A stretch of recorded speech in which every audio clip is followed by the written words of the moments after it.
Yeah, great. Well, I've got one last question for you, Hayes. We've covered so much in this Sure. conversation, a lot of value Yeah. here. But I want to ask one more, and it's a question I ask all the guests, and it's about if you were graduating, maybe let's say starting next year, you're about to start your grad role. What is some advice, or maybe one piece of advice that you would give yourself? Oh, well, that is a good question. I would say think broad. I would tell myself that it's important to keep my own personal interests and hobbies and not lose them when going into a grad sort of role. I think the process of getting a grad job, I think is well documented and there's enough resources out there. But I think what we don't talk about is the importance of keeping your own personality and your own hobbies as you join your sort of big company, right? I think it's so easy, and I've seen this so many times when you go through university, you've got all these hobbies and interests and passions, and then you enter the workforce, and then it's all consuming, right? It's 9 to 5, but it's not really 9 to 5, right? Mm, It depends on what role you work for and what company you work for, but you'll be doing long hours. You'll find that you'll sometimes work on weekends and miss birthdays and dinners, but my looking back, so my thing is you want to keep your passions and interests and hobbies with you for as long as you can. And don't let your work life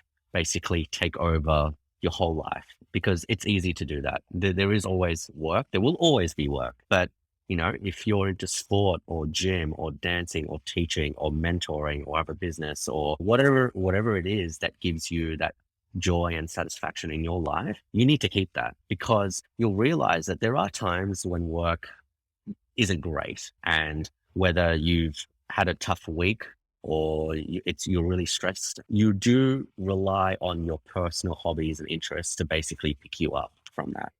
For a lot of people, it's their relationships with their partner or your faith or working out in the gym. The crazier work gets, the more important those parts of your life become to keep you mm, grounded and keep you sane. If you do get to a point where your work is all encompassing and there's nothing else, you'll burn out very quickly. You'll also look back and realize that all you've done is work and you've got nothing else to show for it. So my advice for all these optimistic 21-year-old grads is keep your hobbies, keep your interests, keep your passions, work and have work to be around that. Yeah, as opposed to just having work be the only thing that you have in life. It also makes you so much more interesting, mm, knowledgeable, and the more senior you go, I feel like your relationships become super important in the workplace and you'll draw on those experiences traveling or having a business or working out. You'll draw on those parts of your life in order to build those relationships in the workplace